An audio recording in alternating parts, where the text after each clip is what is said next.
ठीक है, तो देखो अब इन लोग ने क्या किया था, इन लोग ने अपना जो इससे पहला वाला टॉपिक किया था द डिस्ट्रक्शन ऑफ डेमोक्रेसी। ठीक है, तो मतलब कि किस तरीके से जो जब हिटलर आया, ठीक है, तो ये तो समझ गए कि भाई हिटलर आकर इसने कुछ ना कुछ काम किया है, तभी उसकी बात हो रही है। ठीक है, तो ये हिटलर, ये जो बंदा आया, नया बंदा आया, ठीक है, और इसने धीरे धीरे क्या करी, डेमोक्रेसी पूरी तरीके से ख़त्म कर दी अपने चालों से, अपने चालबाजियों से। उसने बेसिकली सारी डेमोक्रेसी धीरे धीरे धीरे धीरे करके ख़त्म कर दी। और फाइनली एक दिन क्या कर दिया, उसने डिक्लेयर कर दिया कि भैया अब जर्मनी में क्या चलेगा, डिक्टेटरशिप चलेगी।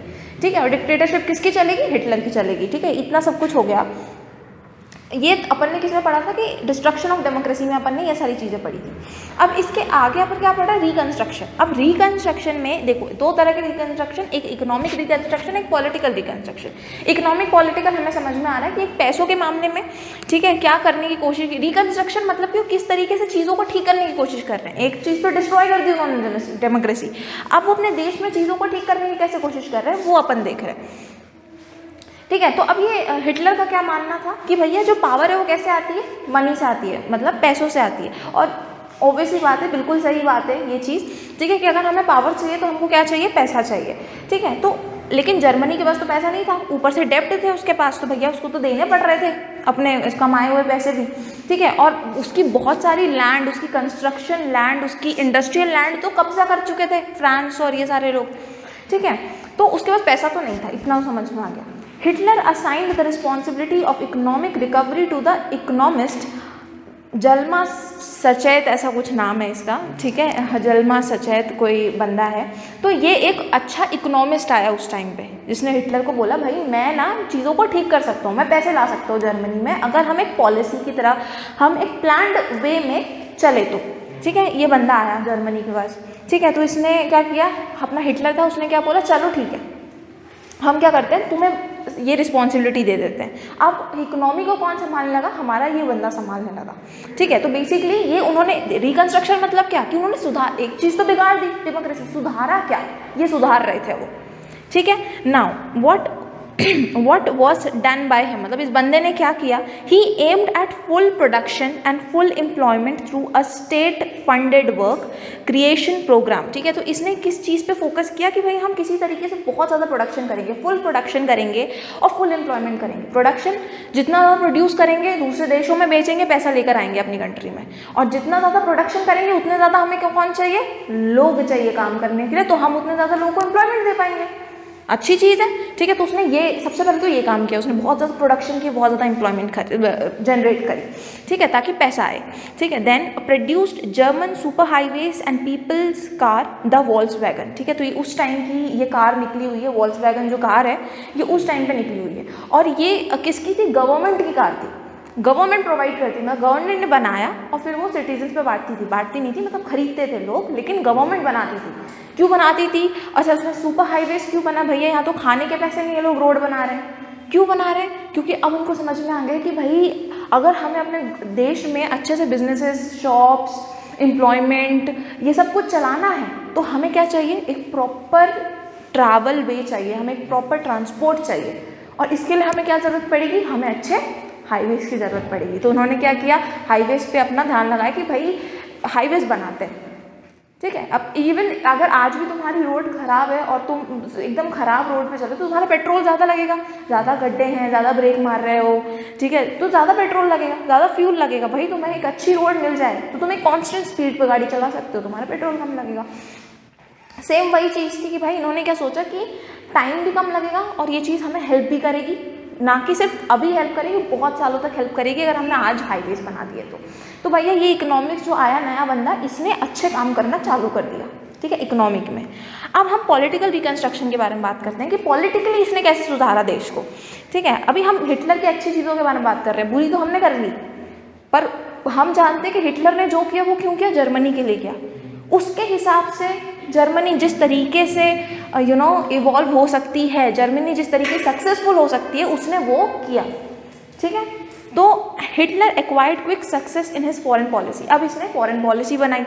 ठीक है, अभी फॉरेन पॉलिसी क्या थी, ठीक है, pulled Germany out of league of nation 1933। अब देखो ये out of league of nation क्या है कि बहुत बड़े मतलब वर्ल्ड में कई कई ऑर्गेनाइजेशंस बनते हैं जिसमें कुछ 2-3 कंट्री होती हैं, बहुत सारी कंट्रीज होती हैं, वर्ल्ड की सारी कंट्रीज होती हैं, है ना, कहीं कहीं पे ऑर्गेनाइजेशन होता है। अब इनके कुछ रूल्स होते हैं कि भाई अगर तुम हमारे लीग में हो, हमारे ऑर्गेनाइजेशन में, तो तुम्हें ये मानना पड़ेगा।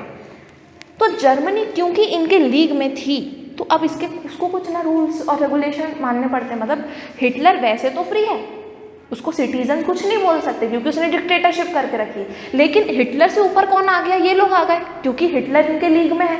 तो इसने सोचा सबसे पहले तो मैं अपने देश को यहाँ से बाहर निकाल लेता हूँ ताकि ये लोग मुझे रोक टोक ना सकें। तो उसने क्या किया, ये इनका था लीग ऑफ नेशंस कुछ 1933 का। तो इन्होंने क्या किया कि भैया इसको निकाल लिया, हमें जर्मनी को इसमें नहीं रखना, जर्मनी को सबसे पहले आउट किया।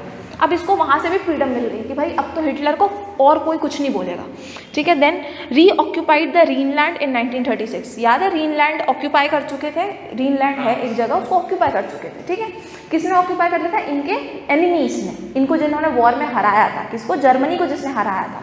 अब ग्रीनलैंड क्या है, जर्मनी की एक जगह है जहाँ बहुत इंडस्ट्रियल जगह है, जहाँ से बहुत ज़्यादा पैसा निकाला जा सकता है, ठीक है, काम के थ्रू, प्रोडक्शन के थ्रू। तो वो उन्होंने ऑक्यूपाई कर लिया, जिसके पास वो जगह गई उसके पास पैसा गया, ठीक है। तो जर्मन इस वजह से ग्रीनलैंड बहुत इंपॉर्टेंट जगह है। तो अब क्या किया, जो ऑक्यूपाई हो चुकी ये लैंड है उसको हिटलर ने वापस ले लिया कि भैया ये सबसे पहले दो, अब इससे पैसा आएगा, ठीक है। Then what, integrated Austria and Germany 1938, ठीक है। अब उसको देखो अकेले तो लड़ना नहीं है, अकेले वो लड़ सकता भी नहीं है लोगों से, तो उसने क्या किया, अपनी टीम बढ़ाने की सोची और ऑस्ट्रेलिया को अपना फ्रेंड बना, ऑस्ट्रिया को अपना फ्रेंड बना लिया, ठीक है। ही कैप्चर्ड जर्मन स्पीकिंग सडेंटलैंड फ्रॉम कज़ोस्लोवाकिया, जो भी है ये जो कोई जगह है वहाँ से इसने क्या किया कि जर्मन स्पीकिंग जो लोग थे, ठीक है, उनको जो भी बोलते हैं उनको, उसको कैप्चर कर लिया कि भाई ये लोग हमारे लोग हैं तो इनको हमें दे दो, ठीक है। तो ये सारा काम उसने करना चालू किया अच्छे के लिए, अपने देश के लिए। Why England and other powers were allowing all this in direct support by not speaking anything against Hitler because the considered Versailles verdict too harsh, ठीक है। तो भाई ये सब कुछ कर रहा है, इतने हाथ पैर मार रहा है, इसने इकोनॉमिस्ट बैठाया, ग्रीनलैंड को वापस ले लिया और ऑस्ट्रिया से दोस्ती कर ली, मतलब उसने कुछ कर लिया। तो उसके आजू बाजू के कंट्रीज कुछ बोल क्यों नहीं रहे, जर्मनी तो दुश्मन है, ठीक है, अपने आजू बाजू के कंट्री का ही दुश्मन है वो, तो उसके आजू बाजू की कंट्री कुछ क्यों नहीं बोल रहे, क्योंकि उनको ऐसा लग रहा है कि जो ट्रीटी ऑफ वर्सेल्स थी वो बहुत ज़्यादा हार्श थी, वो बहुत ज़्यादा बुरी थी जर्मनी के ऊपर। तो अगर जर्मनी थोड़ा बहुत हाथ पैर मार रहा है, उचक रहा है, तो उसको उचक ले लो,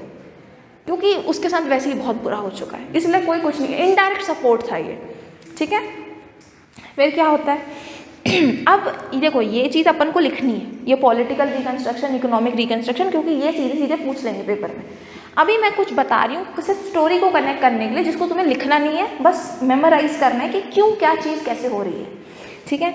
तो भाई सबसे पहले Hitler choose war as the way to become economic crisis, ठीक है। तो भाई हमने देखा किस तरीके से इकोनॉमिक क्राइसिस है, किस तरीके से ये हमारा जो इकोनॉमिस्ट आया, नया बंदा आया, हिटलर जो भी है ये, वो कितनी मेहनत कर रहा है कि भाई पैसा आए पैसा आए पैसा आए।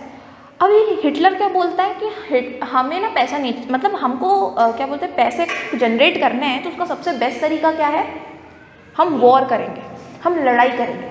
अब लड़ाई से पैसे कैसे लड़ेंगे, दूसरे की ज़मीन आएगी, फिर हम पैसा कमाएंगे उस ज़मीन से, उस रिसोर्स से, उस लैंड से, ठीक है।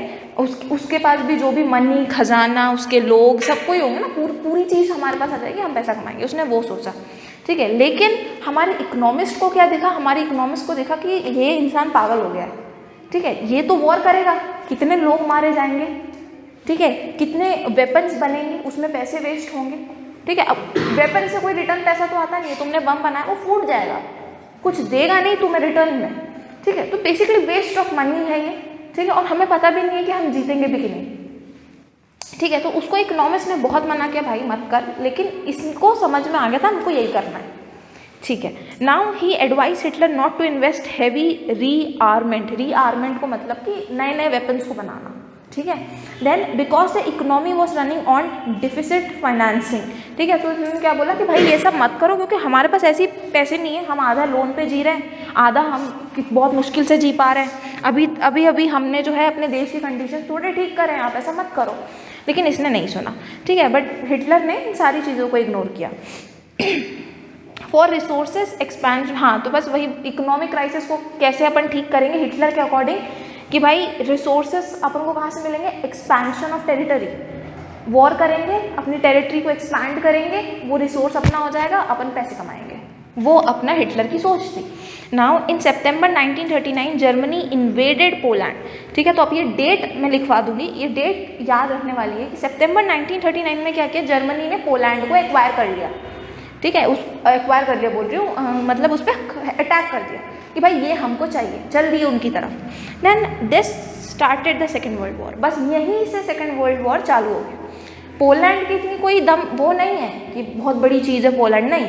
Poland was a small country. ठीक है, उसको एक्वायर करना कोई बहुत बड़ी बात नहीं थी, पोलैंड कोई बोल भी नहीं पाएगा।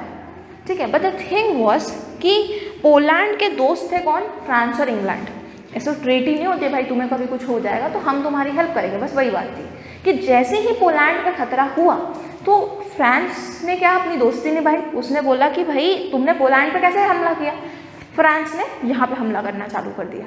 अब ऐसा है कि ये अपना जर्मनी है, जर्मनी के इस साइड अपना पोलैंड है और इस साइड अपना फ्रांस है, तो वो इधर से वॉर कर रहा है पोलैंड से, उसको एक्वायर कर लिया, और यहाँ फ्रांस उसके पीछे तरफ से उसको वॉर कर रहा है। मतलब दोनों साइड से वो बेचारा वॉर लड़ रहा है, बेचारा तो नहीं, उसी ने चालू किया, पर वो दोनों साइड से वॉर लड़ रहा है। यही सारी गलतियाँ उसने की वॉर के बारे में। उसने पोलैंड एक्वायर कर दिया, धीरे धीरे उसने पोलैंड के आगे जो चीज़ें हैं वो एक्वायर करनी चालू कर दी। इस तरह से वो एक्वायर करते गया। अब क्या हुआ कि वहाँ पे इस मतलब छोटी मोटी कंट्रीज़ के बाद आती है एक बड़ा नेशन, वो है रशिया। ठीक है, अब रशिया जो है वो छोटी चीज़ नहीं है, इसने क्या किया, रशिया को भी एक्वायर करने की कोशिश की। ये रशिया पे भी उसने मतलब पूरा रशिया तो देखो बस की नहीं है, पर क्या थोड़ा थोड़ा थोड़ी टेरिटरी बढ़ जाए, थोड़ी टेरिटरी बढ़ जाए। ठीक है, वो ये नहीं सोच रहा कि हमारे पास लोग ही नहीं है। आधे ज्यूस को तो मरवा देता था, ठीक है, वॉर में, और आधे लोग बचे उनसे वो वॉर लड़वा रहा है, वो भी दोनों साइड से, कैसे हो पाएगा। ठीक है, तो इस तरह की चीज़ें हो रही थी, मतलब काफ़ी फंसा हुआ था जर्मनी। ठीक है, लेकिन तो भी हम तो वॉर करेंगे वो वाली चीज़ थी। नाउ अब क्या हुआ कि हिटलर ने अटैक कर दिया सोवियत यूनियन मतलब रशिया। ठीक है, कब, जून 1941। ये उसकी सबसे बड़ी गलती थी। क्यों? क्योंकि वो एक छोटी चीज़ नहीं है, Russia is not a small thing. ठीक है, अब उन्होंने क्या किया कि वो लोग थोड़े अंदर आ गए। कौन अंदर आ गए, ये भगते भगते, मतलब अपन किसी कंट्री को एक्वायर कर रहे तो क्या करेंगे, अंदर जाते रहेंगे ना उस कंट्री में, तो ये लोग ऑलमोस्ट बीच में कहीं आ गए थे, मतलब बहुत अंदर आ गए थे। लेकिन उसने अपने पोजीशन का फ़ायदा उठाया, किसने, रशिया ने। उसने बोला अंदर आने दो, और जब वो आ गए अंदर तब उन्हें पता था कि अब तुम्हारे पास ना खाना बचा होगा उतना, ना रिसोर्सेज बचे होंगे, अब तुम थक चुके हो। ठीक है, और अब जो रशिया है वो बहुत ठंडा भी होता है, बहुत कोल्ड होता है रशिया, तो ये एनवायरनमेंट भी नहीं है तुम्हारा, ये हमारा एनवायरनमेंट है। ठीक है, तो बस फिर यहाँ से उन्होंने क्या किया, इनको मारना चालू कर दिया, और ये वाला वॉर वो बहुत ईजिली जीत गए। कौन, रशिया। ठीक है, और इनकी तो लग गई हर तरीके से। ठीक है, तो ये पूरा इस तरीके से पूरा क्या हुआ कि अपना सेकेंड वर्ल्ड वॉर चालू हुआ। अभी यूएसए इन सब में इन्वॉल्व नहीं था, लेकिन हमारा जो हिटलर था उसने दोस्त बना के रखा था किसको, ऑस्ट्रिया और जापान को। ठीक है, जो जापान था वो भी इनका दोस्त था, हाँ, जापान भी इनका दोस्त था। तो अब क्या हुआ कि जापान ने इनका ये यूएसए में जाकर, यूएसए था नहीं वॉर में, लेकिन जापान ने ज़बरदस्ती यूएसए में जाके उनका कोई पोर्ट था, उनका कुछ था जो उड़ा दिया था। ठीक है, द थिंग इज कि क्या उड़ा, क्या लॉस हुआ वो इम्पोर्टेंट नहीं है, हम पे किसी ने अटैक कैसे किया। तो फिर यूएसए ने भी ज्वाइन कर लिया सेकेंड वर्ल्ड वॉर, और तभी वो हिरोशिमा नागासाकी जो भी वो हुआ था ना, वो बम गिरे थे, वो फिर यूएसए ने काउंटर अटैक किया था कि भाई तुम ये करो हम ये करेंगे। समझ में आया? तो ये सब हुआ है सेकेंड वर्ल्ड वॉर में, ये पूरी स्टोरी है, मतलब ये सारी चीज़ें हो रही थी। ऑल्दो हम सिर्फ जर्मनी के बारे में पढ़ रहे हैं, लेकिन हमने देखा कि जर्मनी इस तरीके से वॉर कर रहा था, इस तरीके से उसकी एकदम बुरी तरीके से लगी हुई थी।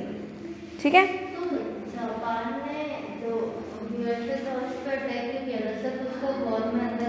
नहीं, ऐसा कुछ नहीं है, वॉर में अंदर लेने के लिए नहीं, उनकी अपनी दुश्मनी भी थी, ऐसा नहीं कि वॉर में के लिए, वो उनकी अपनी भी रहती थी। ठीक है, तो उसने ऐसा कर दिया, उसने उनका फिर पलट के वो कर दिया। ठीक है, ऑल्दो हम मोस्टली जापान ने जो किया उस पर ध्यान नहीं देते, क्योंकि वो इतना मेजर नहीं था। जो यूएसए ने किया वो सबको पता है कि क्यों किया होगा। इसलिए किया। पहला जो कल्प्रेट था वो जापान था। ठीक है, चलो अभी इतना लिखना नहीं है अपन को सिर्फ पॉलिटिकल और इकोनॉमिक रिकंस्ट्रक्शन लिखना है, उसके फिर आगे अपन को बढ़ जाना है।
इस बंदे का नाम अच्छे से याद रखना है ना।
जल्दी जल्दी लिखना।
ठीक है, तो इसके बाद अपन कहाँ आ गए अपने नए टॉपिक पे, द नाजी वर्ल्ड वाइड।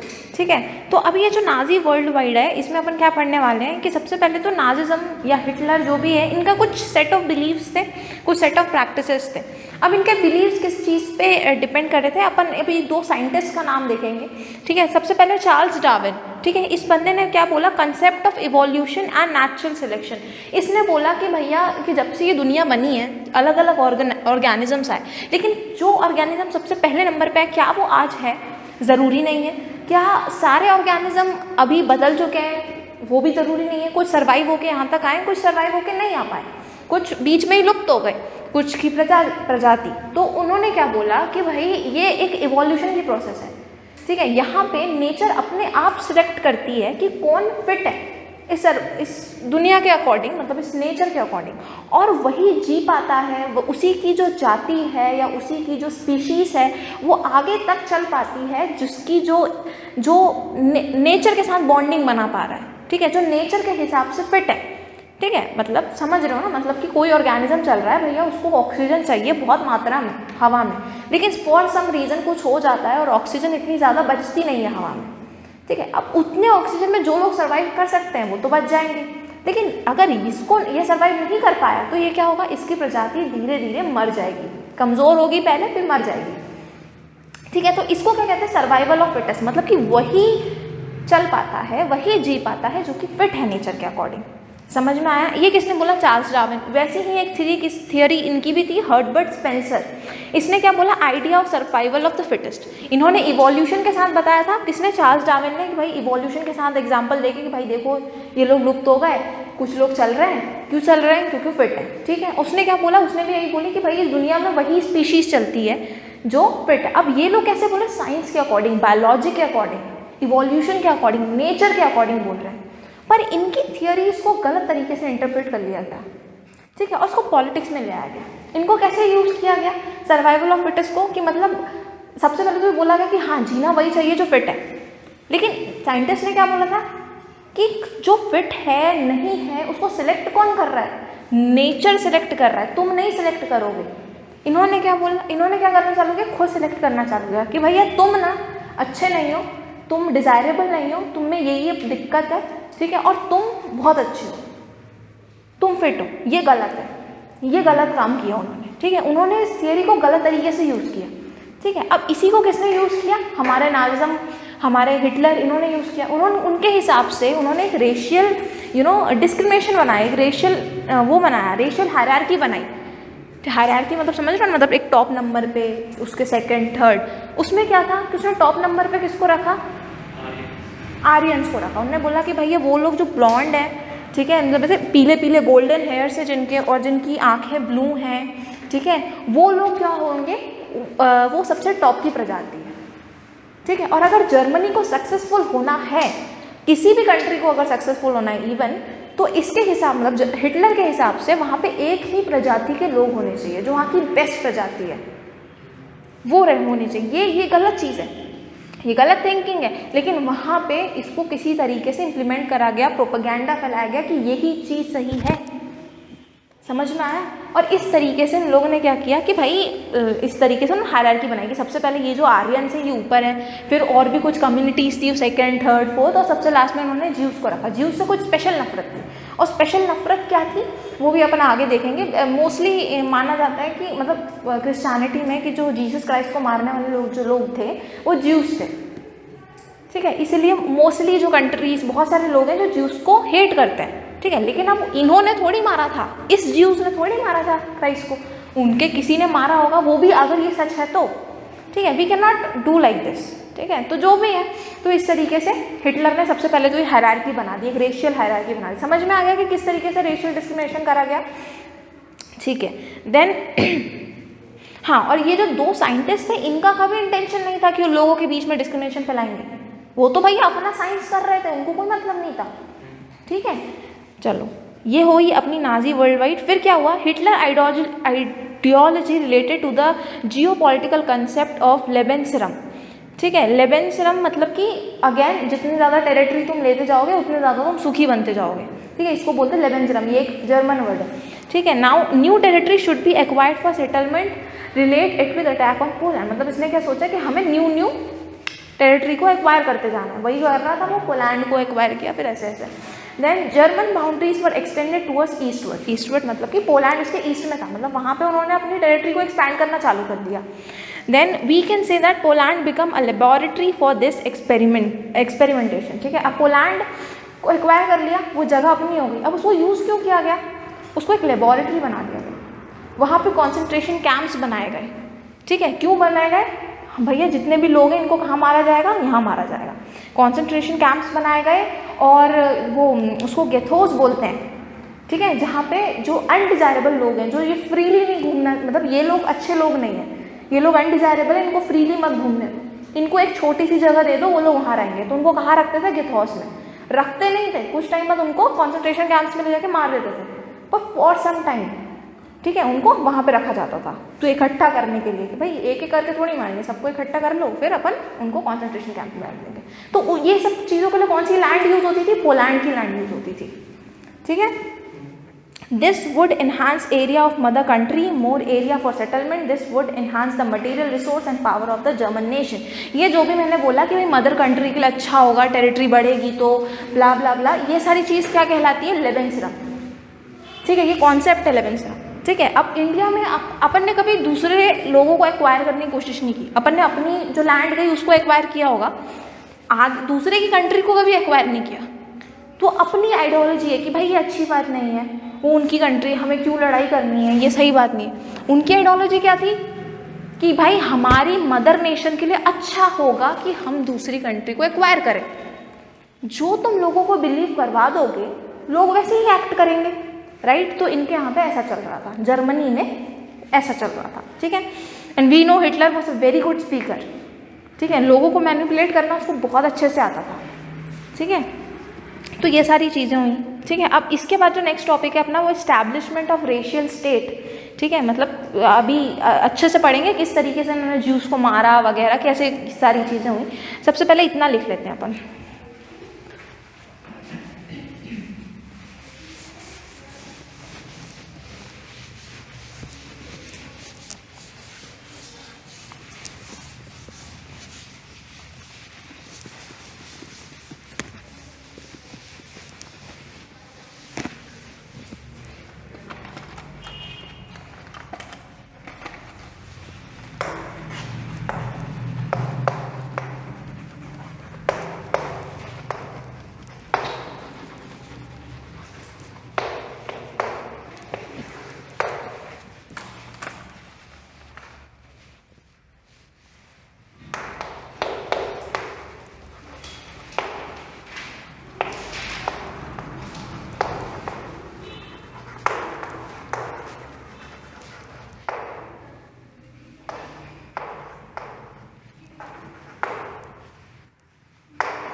क्या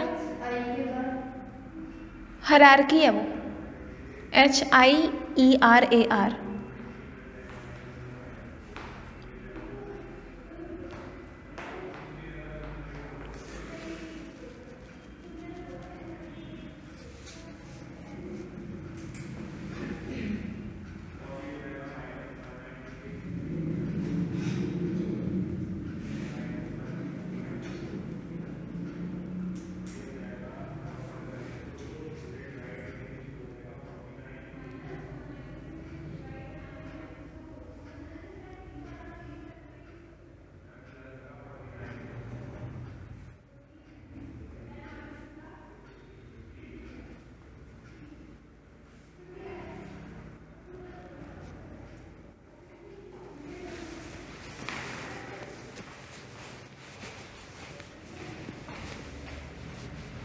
चलो अभी बाद में देखते हैं, ठीक है। इसके आगे क्या है, वो लेबेंजर जो भी है, क्या नाम है उसका, लेबेंजरम, ठीक है। इसमें अपन को याद क्या रखना है कि भाई इसका मतलब क्या है, क्या मतलब है, वो आइडियोलॉजी कि भाई अपन को ज़्यादा से ज़्यादा टेरिटरी को एक्वायर करना है, क्यों, क्योंकि ये हमारे लिए अच्छा है, ठीक है। वो डेफिनेशन में लिखवा दूंगी, वो छोड़ो, अभी आगे बढ़ते हैं। इस्टेब्लिशमेंट ऑफ रेशियल स्टेट, ठीक है, ये अपना जो नेक्स्ट वो है कि इन्होंने हिटलर मानता क्या था कि भाई पूरे कंट्री में, पूरे जगह में, जो भी तुम्हारी कंट्री है, जो भी जगह है, वहाँ पे होना क्या चाहिए, वहाँ पे जो सबसे बेस्ट रेस है, सबसे बेस्ट कम्युनिटी है, सबसे बेस्ट जाति के लोग हैं, वही रहने चाहिए।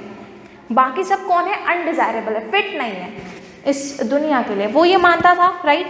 तो अब वो एक रेशियल स्टेट को इस्टेब्लिश कैसे करेगा, उसकी जो आइडियोलॉजी है ना कि भाई एक अच्छा लोग, हमें सिर्फ अच्छे लोग चाहिए, हमें ये सर बाकी लोग नहीं चाहिए, उनको उसने ये ऐसा एक कंट्री बनाई कैसे उसने, वो हम देखेंगे अब, ठीक है। तो सबसे पहले तो Nazis wanted only a society of pure and healthy Nordic Aryan. अभी मैंने बता दिया था कि नॉर्डिक आर्यन क्या है, ब्लू आइज, गोल्डन हेयर्स, ठीक है। तो ये लोग कौन है, नॉर्डिक आर्यन। अब उन्होंने ये चीज़ अचीव कैसे करी, एक ऐसी सोसाइटी जो सिर्फ नॉर्डिक आर्यन से भरी हो, उन्होंने अचीव कैसे करी, by physically eliminating all those who were seen as undesirable. मतलब खुद ही एलिमिनेट करना, एलिमिनेट मतलब कि कोई भी चीज़ को हटाना, कोई भी चीज़ को डिलीट करना बेसिकली।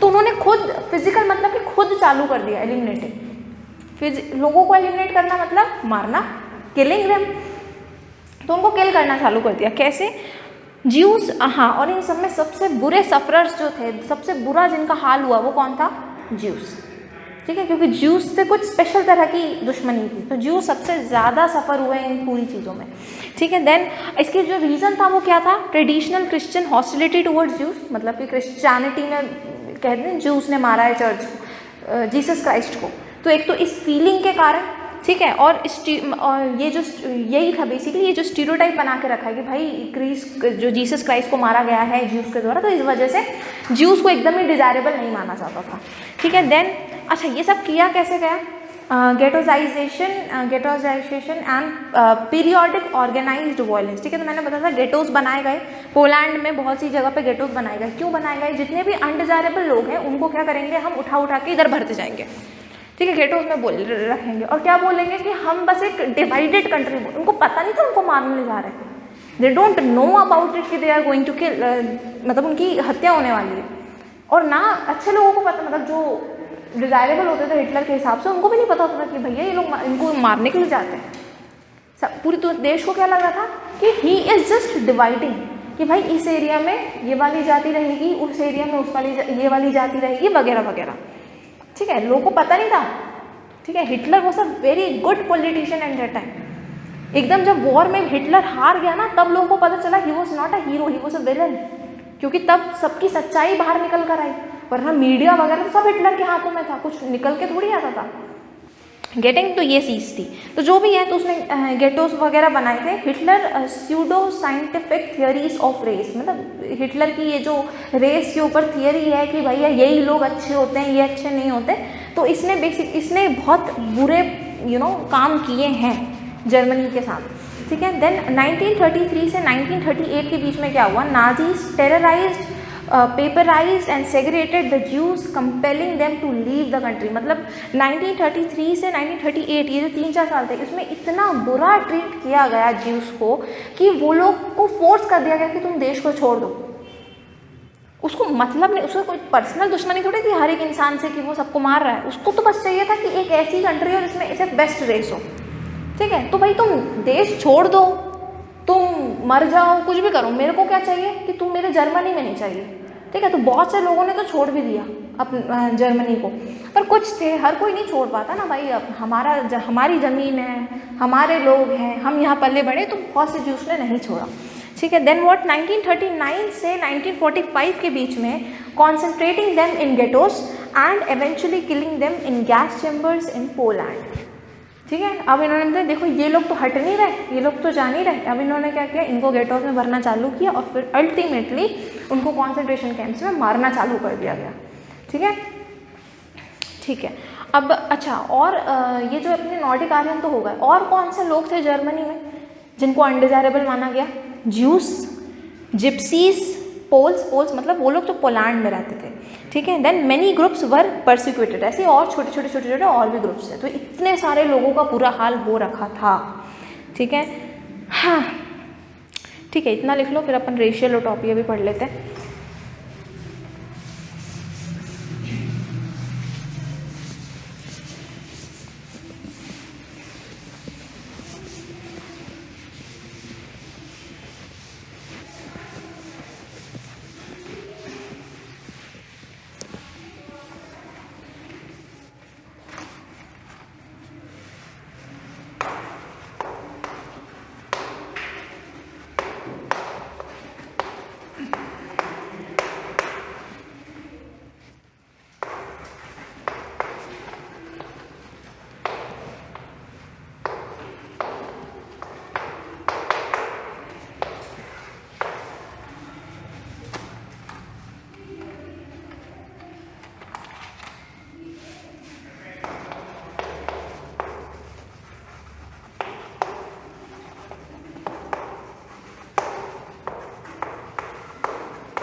ठीक है, अभी अपना आज का लास्ट टॉपिक पढ़ लो, द रेशियल यूटोपिया। ठीक है, तो यूटोपिया मतलब कि क्या, जो भी चीज़ एक बंदे को सही लगती है कि भाई चीज़ें ऐसी होनी चाहिए, उसको अपन यूटोपिया कहते हैं। ठीक है, मतलब मैं बोलती हूँ कि भाई इंडिया में सारी चीज़ें ऐसी हो जानी चाहिए, वो मेरा यूटोपिया। कोई भी चीज़ हो सकती है वो, ठीक है, कि भाई सब ऑरेंज फ्लेवर कैंडीज खाएं, मेरा यूटोपिया। तो वैसे हिटलर का क्या था, रेशियल यूटोपिया, कि भाई एक ही रेस के लोग रहने चाहिए, वो उसकी थिंकिंग थी। तो ये कैसे हुआ मतलब, ठीक है, तो सबसे पहले तो कि हमें पता है genocide and war become two sides of the same coin, मतलब वॉर तो चल ही रही थी दोनों तरफ, साथ में किलिंग भी चल रही थी, अपने लोगों को खुद मार रहा था। ठीक है, अगर तुम अभी आज मान लो एक वॉर लड़ने जाओगे तो तुम क्या सोचोगे कि जितनी ज़्यादा मैन फोर्स आ सके, पर उसने क्या किया, अपनी आधी फोर्स, आधी से ज़्यादा फोर्स को तो उसने खुद ही मार दिया, खुद ही मार दिया। उसने बोला कि नहीं ये लोग तो अच्छे नहीं, तो कुछ कर ही नहीं पाएंगे। ठीक है, ये तो पागलपंती हो गई है ना, इतनी सारी पॉपुलेशन है, आधों को तुमने मार दिया, आधों को वॉर, आधे वॉर में मर जाएंगे, समझ रहे हो। तो जो भी है, तो जेनोसाइड मतलब कि लार्ज लेवल पे जो किलिंग होती है उसको जेनोसाइड कहते हैं। तो जेनोसाइड और वॉर दोनों साथ में होने लग गए। ठीक है, killing of people under the shadow of war, मतलब कि किसी को कुछ पता क्यों नहीं चल रहा था कि यहाँ पे इतना ज़्यादा अत्याचार हो रहा है लोगों पे, क्योंकि उसने निकलने नहीं दिया बाहर। लोग क्यों मर रहे हैं, वॉर हो रही है ना हमारी कंट्री में, तो उसमें लड़ लड़ के लोग मर रहे हैं, ऐसा न्यूज़ था। क्यों पॉपुलेशन कम हो रही है, वॉर के वजह से हो रही है। हम कुछ नहीं कर रहे, हिटलर एक was a hero, till the last Hitler was a hero. ठीक है, देन ऑक्यूपेशन हाँ सॉरी, अब क्या हुआ कि इसने, हमें पता है कि उसने पोलैंड को एक्वायर कर लिया था, तो क्या उसको पोलैंड के लोगों से प्यार था, बिल्कुल भी नहीं। उसने क्या किया, पोल्स की जो फैमिली थी उसको क्या चाहिए था, उनका ज़मीन चाहिए थी, उनका घर चाहिए था, उनकी प्रॉपर्टी चाहिए थी, उनके रिसोर्सेज चाहिए थे, लोग थोड़ी चाहिए थे। ठीक है, तो इस बंदे ने क्या करना चालू किया, जितने भी पोल्स थे, पोल्स मतलब कि पोलैंड के जो वासी हैं उनको पोल्स बोल रहे हैं, तो जो भी पोल्स हैं उनको फोर्स किया कि वो अपने घर छोड़ दें, अपनी प्रॉपर्टी छोड़ दें, अपना बिजनेस छोड़ दें। ठीक है, अब उनको जहाँ विदेश छोड़ना है छोड़ो, नहीं तो मर जाओ, हम थोड़ी देर में तुमको मार ही देंगे, वो वाली कंडीशंस हो गई थी। ठीक है, कि तुम जो करना है करो। तो इस तरीके की चीज़ें थी, पोल्स वोल्स को बिल्कुल इन्होंने परेशान कर दिया था। ठीक है, they were moved in other parts called the general government. ठीक है, मतलब उनको अलग दूसरे पार्ट्स में भेज दिया गया था, कहाँ पे, गेटोस में। किनको, पोल्स को। देखो तुम्हें कहीं और रहना है तो तुम चले जाओ, बाकी अगर नहीं रह पा रहे हो कहीं और तो हम गेटोस में रख देते तुमको, वो वाली चीज़ थी।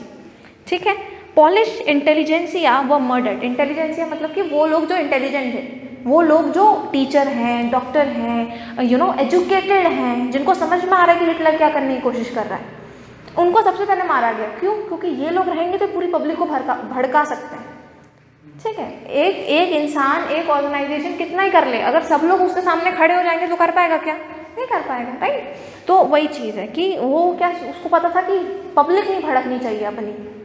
ठीक है, तो इस वजह से उसने सबसे पहले तो इंटेलिजेंसिया को मरवा दिया, जितने भी इंटेलिजेंट लोग थे। Polish children who look like Aryan were snatch from the families. ठीक है, अब देखो यहाँ पे जर्मनी है, इसमें नॉर्डिक आर्यंस रहते हैं, और यहाँ पे पोलैंड है, तो ऑब्वियस सी बात है कि मिक्स ऑफ रेस तो मिलेगा आपको। यहाँ के लोग यहाँ भी दिखेंगे एकदम, इंडिया से पाकिस्तान जाओगे तो एकदम अलग दिखने वाले लोग थोड़ी मिलेंगे, इंडिया से नेपाल जाओगे एकदम अलग थोड़ी दिखेंगे, अपने जैसे ही लोग दिखेंगे, है ना। तो वही चीज़ है, तो यहाँ पे भी जो लोग नॉर्डिक आर्यन जैसे दिखते थे, ठीक है, जिनके बच्चे नॉर्डिक आर्यन जैसे हो जाते थे, उनको छीन लिया जाता था उनकी फैमिली से, उनको ले लिया जाता था। ठीक है, क्योंकि तुम दोनों तो मर जाओगे, मम्मी पापा तो मर जाएंगे, भाई बेटा एकदम नॉर्डिक आर्यन है, उनको ले लिया जाता था। ठीक है, उनको ले लिया जाता था और फिर उनको क्या बोलते हैं, अनाथालय में, इन सब में रख दिया जाता था, ताकि जो अच्छी नॉर्डिक फैमिली होंगी वो उनको गोद ले लेंगी। ठीक है, उनको उनकी नॉर्डिक फैमिलीज को दे दिया जाता था। तो ये था पूरा रेशियल यूटोपिया, कि बेसिकली उसने किस तरह की, किस हद तक चले गया वो इंसान अपना रेशियल यूटोपिया करने के लिए। ठीक है, अरे भाई पहले जर्मनी को फ्री तो करा लो, जर्मनी को जिता तो लो, उसके बाद तो अपना रेशियल करते समझ भी आता। यहाँ मुश्किल में पड़ी हुई है, तुम और वीक कर रहे हो, अंदर से खोखली हो रही थी जर्मनी। ठीक है, तो जो भी है रेशियल यूटोपिया लिख लो।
ठीक है, आज के लिए अपन इतना ही कर रहे हैं।